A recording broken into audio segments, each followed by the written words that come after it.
Assalamualaikum warahmatullahi wabarakatuh. Alhamdulillah alladzi al-munabbaha bi ayatihil karim wa lanabluwannakum bi syai'im minal khawfi wal ju'i wa naqsim minal amwali wal anfusi wath thamarat wa basyiris sabirina alladhina idza asabatuhum musibah qalu inna lillahi wa inna ilaihi raji'un. Wa qala Rasulullah sallallahu alaihi wasallam al-mautu khairul mu'addib. Sadaqallah wa sadaqa Rasulullah hadratil habaibil muhtaramin wal ulama'il afadil. Bapak-bapak, ibu-ibu, saudara sekalian yang kami hormati, teristimewa keluarga besar almarhum al-maghfurlah Kiai Haji Luqmanul Hakim, kita doakan keluarga beliau yang ditinggalkan diberikan ketabahan kesabaran oleh Allah Subhanahu wa taala, dan almarhum diampunkan dosanya, diterima amal ibadahnya, Allah jadikan liang kuburnya raudhah min riyadil jannah. Yang terhormat akhi fillah Kiai Haji Dr. Shalihin Ar-Rasyid, Kiai Haji Syekh Wahyuddin Anwar, dan para alim ulama yang tidak kami sebutkan satu persatu, kita doakan guru-guru kita panjang umur, sehat walafiat, amin ya rabbal alamin. Bapak-bapak, saudara sekalian, kalau malam ini saya dimintakan untuk memberikan nasihat. Kita semua telah dinasihati dengan sebuah kematian. Kata Nabi, al-mautu khairul mu'addib. Kematian itu merupakan pendidikan yang terbaik. Ada orang masuk pesantren, cita-citanya pengen jadi kiai, belum tentu jadi kiai. Banyak dari pesantren jadi tukang ojek, nggak ngecilin. Ada orang masuk ke fakultas, dia ambil jurusan teknokrat, tahu-tahu setelah dia lulus menjadi pedagang, jauh panggang dari api. Hasil pendidikan urusan duniawi itu masing-masing ada perubahan. Tetapi yang namanya pendidikan kematian, semua kita bakal mati. Makanya nasihat yang terbaik inilah kematian. Bukan kematian yang kita takutkan, bahkan bukan lari kita dari kematian. Apa yang kita persiapkan nanti untuk menghadap Allah Subhanahu wa taala. Ada orang bilang kita nanti mati nggak bawa harta, yang bawa kita amal. Kalau ada amal yang kita bawa, kalau nggak ada apa yang kita bawa. Makanya nanti kita mati bukan bawa amal, hadirin. Kita diikutin oleh amal. In khairan fa khairun wa in syarran fasyarrun. Bila amal kita baik, insya Allah yang ngantarkan kita baik. Wal'iyadu billah, kalau amal kita tidak baik, tidak mustahil kita pun akan diiringi dengan apa? Dengan hal yang tidak baik. Tadi sedikit potongan ceramah beliau, ya kita dengar tuh. Ini perkataan daripada Syekh Mu'ad Ar-Raji dalam kitab Nasail Ibad. Salah satu saya akan kutip, tuba liman tarokad dunya qabla an tatsrukahu. Beruntunglah orang yang meninggalkan dunianya sebelum ditinggalkan oleh dunianya. Ada orang kaya, hartanya banyak, orangnya meninggal duluan. Berarti harta yang ditinggalkan masih ada. Insya Allah anak cucu nggak bakal kelaparan dikarenakan orang tuanya banyak hartanya. Tapi bukan harta itu. Kalau harta itu relatif. Berapa banyak orang yang hidupnya kelihatannya susah bisa berbahagia, bisa tertawa, terbahak-bahak. Berapa banyak terkadang kita lihat orang yang hidupnya mewah, serba kecukupan, mereka dirundung dengan kesedihan. Bukan harta yang menjadikan dambaan daripada orang-orang yang meninggal dunia. Anak yang soleh itulah harta yang paling berbahagia. Itulah harapan daripada orang-orang tua kita yang apabila kita meninggal dunia, kita ucapkan doa kepada orang-orang yang telah meninggal dunia. Inilah harapan orang tua. Maka beruntung Kiai Luqmanul Hakim ini, beruntung semuanya ada. Satu, harta anak yang soleh beliau sudah miliki. Kemudian doa dari orang-orang yang hidup saat ini mereka sudah nikmati. Yang ketiga, mudah-mudahan amal ibadah yang ditanamkan terhadap murid-muridnya, insya Allah terus beliau mendapatkan aliran pahala dari Allah Subhanahu wa Ta'ala. Amin ya Rabbal. Nah, saudara sekalian, kemarin saya sambutan juga di rumah Dokter Solihin. Kemarin sambil penggalan daripada hadis Rasulullah Shallallahu Alaihi Wasallam, di mana Rasulullah pernah berwasiat kepada Sayyidina Ali, ya Ali, tasaddaq ala mautak, li'anna Allah qad wakkala malaikatan yahmiluna as-sadaqatil ahya'i ilaihim fayafrahuna ashadda ma kanu yafrahuna fid dunya fayaquluna Allahumma ighfir liman nawara qabrana wa basyirhu bil jannati kama basyarana biha. Ini asbabul urut hadis ini namanya solat hadiah. Saya ambil daripada nukilan Hadrat Syekh Kasyim Asy'ari dalam kumpulan dalil-dalil Ahlus Sunnah wal Jamaah. Di situ ada hadisnya. Ini asbabul urutnya untuk solat hadiah buat orang-orang yang telah meninggal dunia. Sebab di saat orang itu meninggal dunia, Pak, yang paling ditakutkan itu malam yang pertama. Mampukah mereka itu menjawab pertanyaan munkar wa nakir? Sehingga kalau makan mereka itu tahu amal-amal yang baik yang akan nolongin dia, dan kita pun nggak tahu bagaimana keadaan orang yang berada di liang kubur. Maka Rasul Shallallahu Alaihi Wasallam berwasiat kepada Sayyidina Ali, ya Ali, sedekahlah engkau yang kau niatkan untuk orang-orang yang telah meninggal dunia. Di sini waktu saya ngaji dulu sama Habib Ali, ya, As-Segab, Allah yarham al-maghfurlah. Ini termasuk bagian solat hadiah. Mungkin Bapak kalau yang mau ngerjain, yang sudah kerjain, silahkan kerjakan terus. Mudah-mudahan hidup kita jadi barokah. Orang tua kita mendapatkan kiriman pahala. Usalli sunnatal hadiah rak'atain lillahi ta'ala. Setelah baca suratul Fatihah, baca surat At-Takasur, kemudian baca suratul Ikhlas sebanyak 11. Yang pertama setelah Fatihah ayat kursi, kemudian surah At-Takasur, kemudian surah Al-Ikhlas sebanyak 11 kali. Jadi 2 rakaat, ayatnya rakaat yang pertama surahnya sama, kemudian ayat dan surahnya pun rakaat yang kedua sama. Setelah selesai kita sholat tadi, baca doa Allahumma inni shallaitu hadhihi sholata wa anta ta'lamu ma uriduha. Itu doanya yang saya dapati dari guru kita. Dari situ ada catatannya. Ki Abdul Rahman Nawawi pun itu menukil daripada ijazah dari Habib Ali, ya, Ibn Husin Al-Atas. Ada di situ keterangan bagaimana caranya sholatul hadiah. Jadi ketika Rasulullah Shallallahu Alaihi Wasallam berwasiat kepada Sayyidina Ali, ya Ali, sedekahlah engkau kepada orang-orang yang telah meninggal dunia. Sebab sedekahmu atau doamu yang kau ucapkan untuk orang-orang yang telah meninggal dunia, Allah perintahkan beberapa para malaikat untuk mengusung pahala sedekah yang disampaikan untuk orang-orang yang telah meninggal dunia. Kalau malam ini sengaja kita diundang kumpul, kalau bahasa orang Betawi nuju hari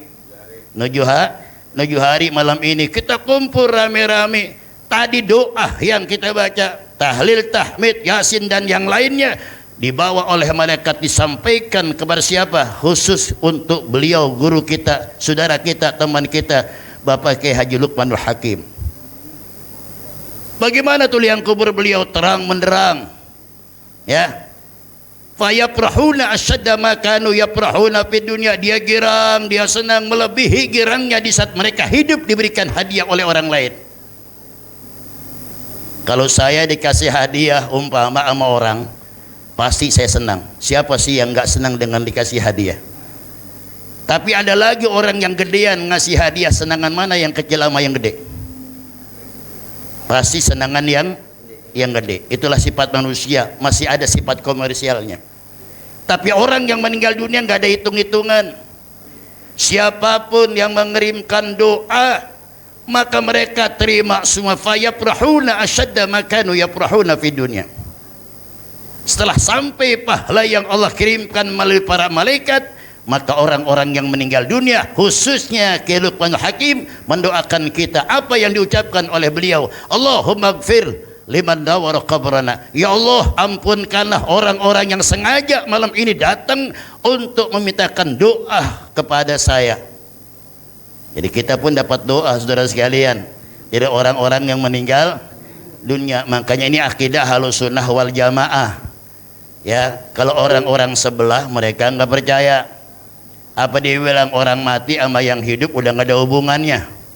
Ini salah apa benar omongan? Benar. Kalau ada yang hidup masih hubungan sama yang mati, namanya membeli. Berarti benar omongannya. Kontak fisik memang kita sudah tidak lagi, tapi kontak batin masih ada, orang yang hidup dengan orang yang mati. Buktinya kadang kita sering ngimpi sama orang-orang yang mati ya Pak. Itu namanya kontak batin. Kalau kontak fisik memang nggak ada. Sehingga ungkapan orang-orang, manusia ini makhluk sosial. Manusia yang hidup pasti butuh pertolongan orang yang hidup.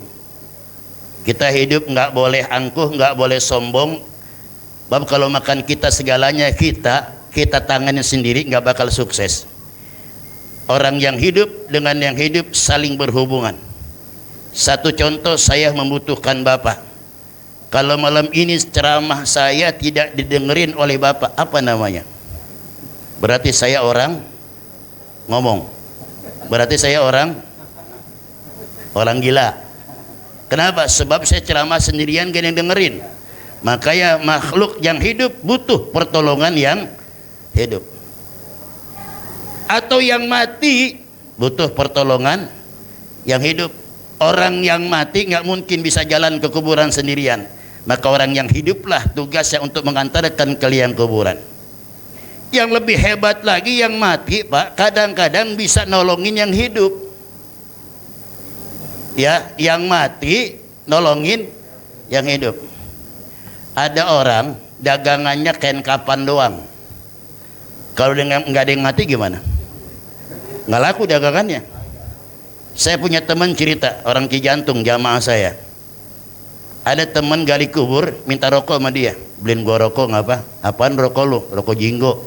Lu Bang Jinggo aja minta. Apa dia bilang? Sepi banget nggak ada yang mati. Itu orang tukang gali kuburan saudara. Jadi kalau nggak yang mati nggak bisa rokok. Inilah realitas kehidupan. Kita nggak bakal mampu berbuat sendiri tanpa bantuan dengan orang lain. Yang ini yang dikatakan orang-orang yang meninggal dunia mendoakan orang-orang yang hidup. Mudah-mudahan kita mendapatkan ampunan Allah asbab kita hadir pada malam ini. Amin ya rabbal.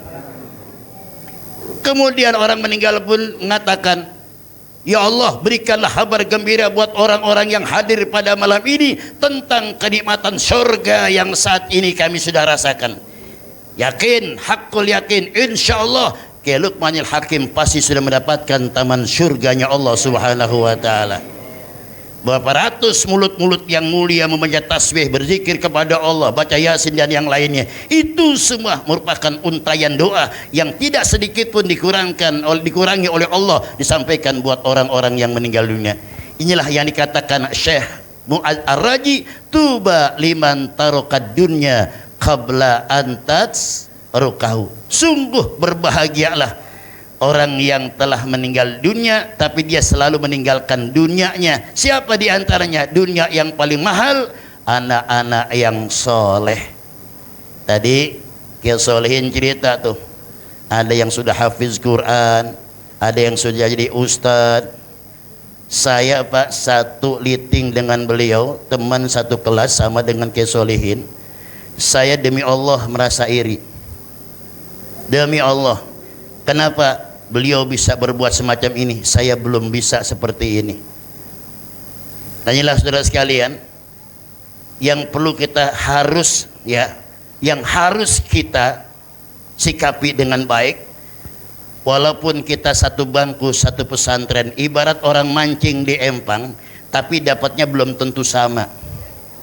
Ini kayak Wahyudin sama. Dulu saya menerbana mulu sama beliau nih. Saya yang nyanyi, beliau yang ngotek. Ya, Wahyudin ini.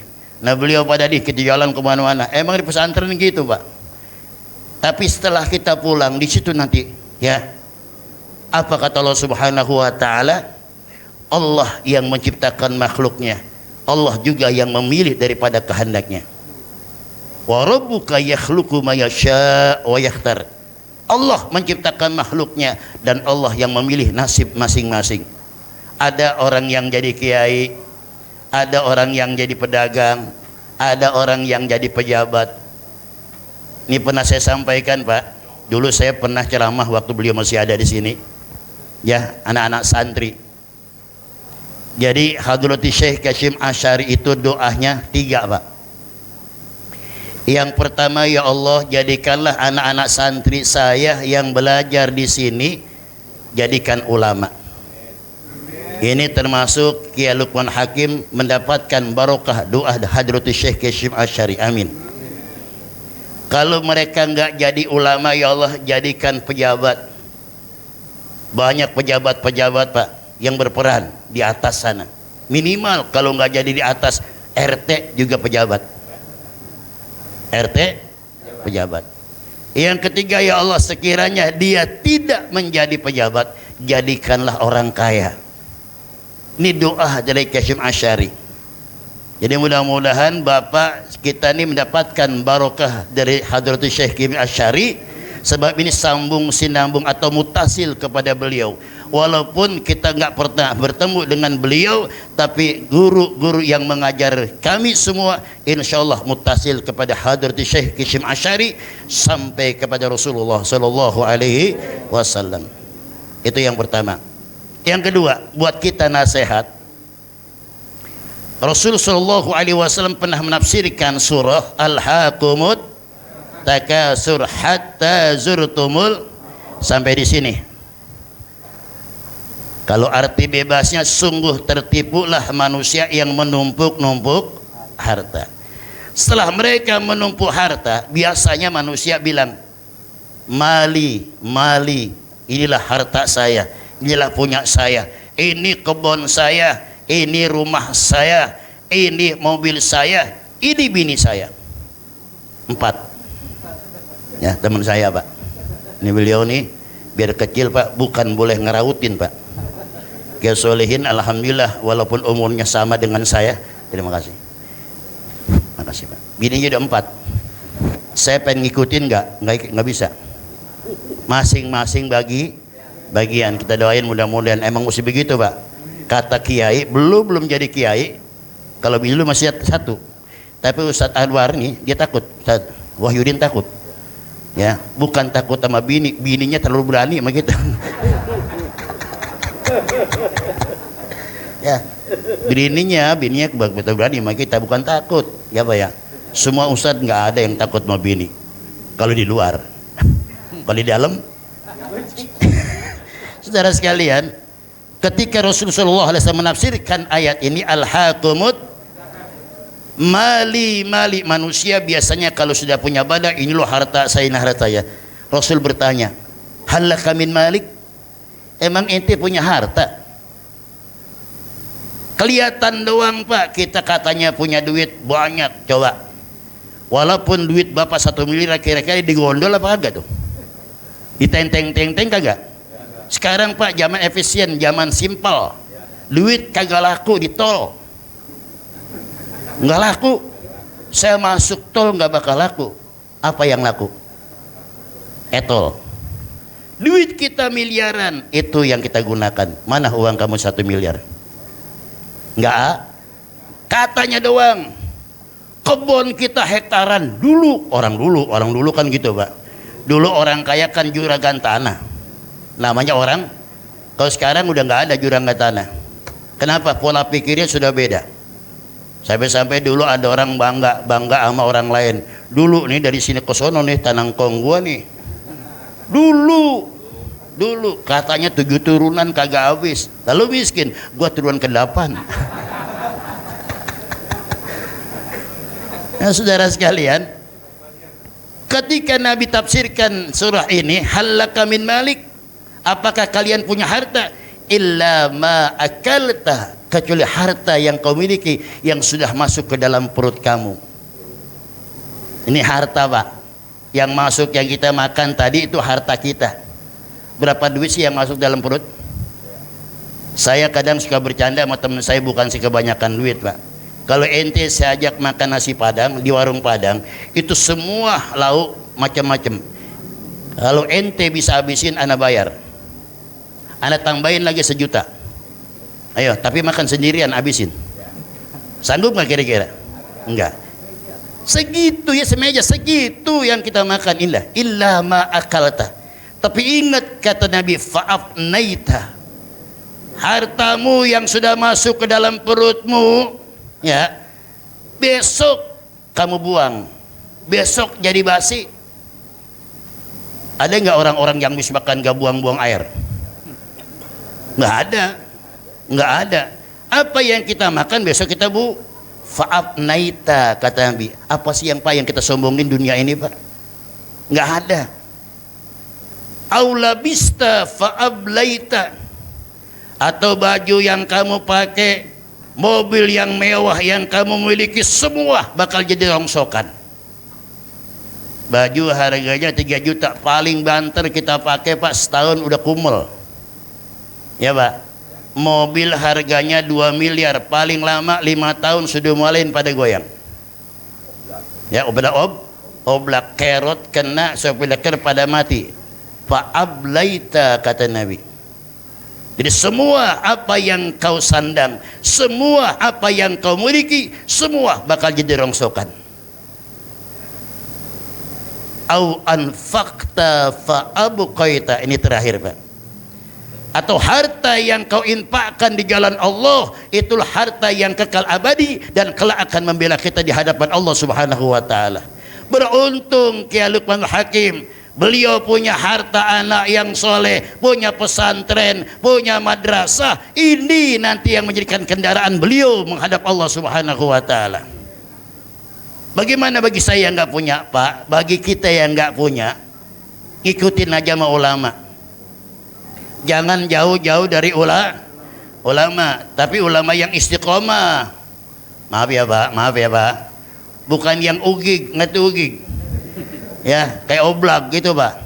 Ya. Saya kalau mesen kadang-kadang, Pak, bilang saya nggak mau jadi ustadz daun salam. Apa tuh ustadz daun salam? Kalau lagi ada kampanye, ada pemilihan, ustadz diudak-udak. Kayak daun salam mau bikin nasi uduk. Nasi uduk jadi, daun salamnya. Nah itu loh. Makanya jangan jadi ustadz daun salam. Jadi kalau ada ustadz yang sebelum pemilu dipakai, sebelum pemilihan digunakan, namanya diambil, ya, setelah dia jadi dibuang, berarti ustadz daun. Tahan, Pak. Ya, jangan sampai kita istiqomah. Jadi harta yang telah kau infakkan di jalan Allah, itulah harta kelak yang akan membela di hadapan Allah Subhanahu wa taala. Beruntung, Pak, beruntung. Saya punya teman namanya 3, Luqmanul Hakim. Beliau yang meninggal, di bawah ada lagi punya pesantren Al-Hamid, ya, Luqmanul Hakim. Ada lagi depan kamar saya, sekarang beliau pengasuh tasawuf, ya. Saya bilang hebat juga orang yang namanya Luqmanul Hakim, ya. Jadi semua nggak boleh gedemin gitu, Pak. Jadi semua tabarukan daripada Luqman. Sedikit kisah Luqman, ya Pak. Ya, ini saya baca dalam kitab Tanbihul Ghafilin karangan Syekh Nusr bin Muhammad bin Ibrahim As-Samarqandi. Itu Luqman, Pak. Al-Hakim itu bukan nama. Namanya Luqman. Al-Hakim pangkat yang Allah berikan kepada Luqman, dan dia bukan seorang nabi. Hidupnya di zaman Nabi Allah Daud alaihi salatu wassalam, dan beliau seorang budak sahaya, pengangon kambing. Jadi gitu, Pak, bukan orang alim, bukan pengangon kambing.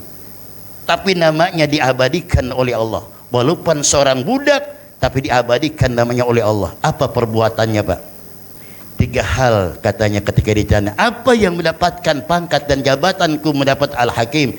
3 hal katanya. 1, sidqul hadis.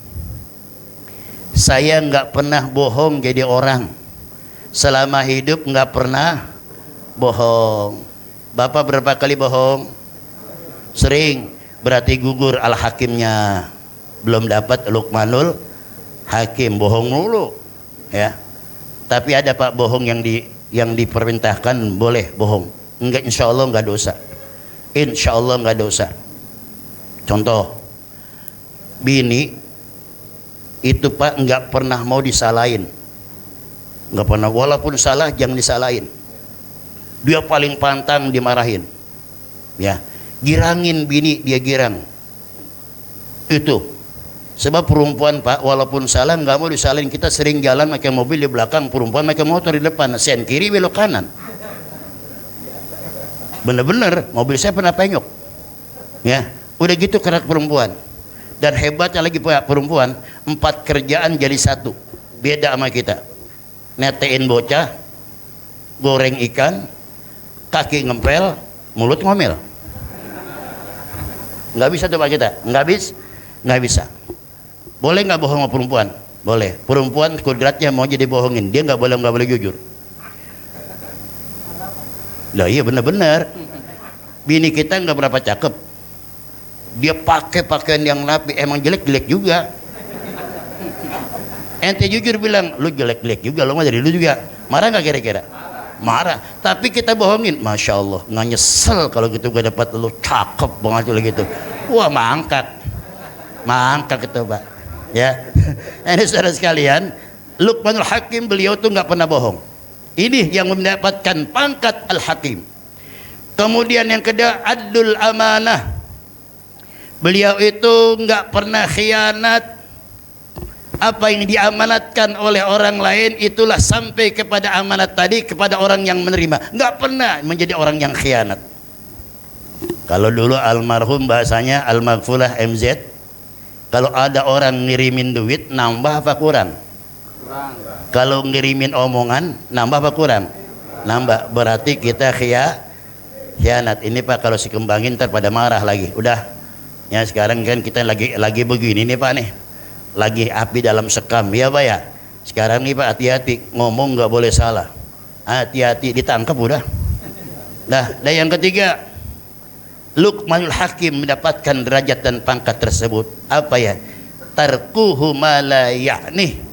Tidak pernah ngerjain yang tidak ada manfaatnya. Daripada kita ngalor ngidul ngetan ngulon tidak ada manfaatnya, mendingan kita diam di masjid atau di musola. Nih buat teman-teman bapak-bapak yang pensiun kerja, yuk barangkali waktu kerja sibuk nggak pernah kita ngumpul dengan masyarakat, nggak pernah sholat berjamaah, nggak pernah hadir di majelis taklim, tebus kekurangan-kekurangan semasa kita masih kerja. Nggak sedikit Pak orang stres, pensiun kerja, jalan ngalor ngidur ketemu kaleng ditendang-tendang, ya Pak, ketemu botol ditendang, mampir dari pos ronda, ngapain? Main gaple. Ayo kurang atuh. Itu namanya melakukan atau mengerjakan yang tidak ada manfaatnya. Ini Bapak kalau tahu nih Pak hadir di majelis taklim, masya Allah Pak, pahalanya besar. Sehingga kata Nabi, asyadun nasi hasratan yaumal qiyamah rajulun amkanahu talabal ilmi falam yatlubhu. Manusia yang paling nyesel nanti pada hari kiamat, ada kesempatan waktu dia hadir di majelis taklim tapi dia nggak pernah hadir di majelis taklim. Nyesel manusia kata Nabi. Pengimbangan daripada ibadah di bulan Ramadan, majelis taklim. Bulan Ramadan ada salat malam, kita nggak pakai sholat malam, sempatkan diri kita 1 jam di majelis taklim, lebih utama daripada sholat sunnah 1000 rakaat. Siapa yang mampu sholat sunnah 1000 rakaat? Jangankan 1000 rakaat Pak, tarawih aja ngepot kemarin. Tarawih ngepot, apalagi sekarang Pak, ini anak-anak sering ngintip imam. Siapa imamnya?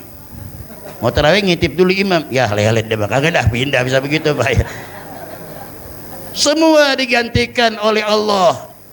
hadirkan dirimu di majelis lebih utama daripada sholat sunnah 1000 rakaat, lebih utama daripada nyolatin orang 1000 orang yang mati, lebih utama menjenguk 1000 orang yang telah yang sakit, lebih utama mengkorbankan harta 1000 ekor onta di jalan Allah.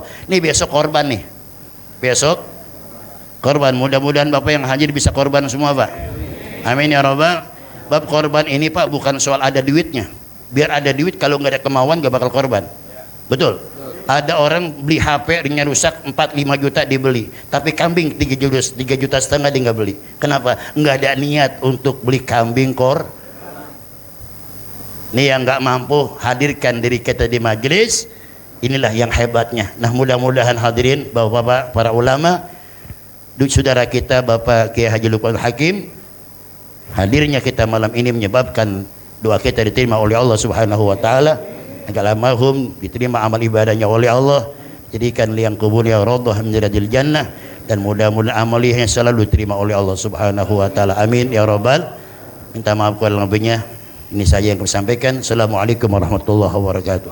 Waalaikumsalam warahmatullahi wabarakatuh.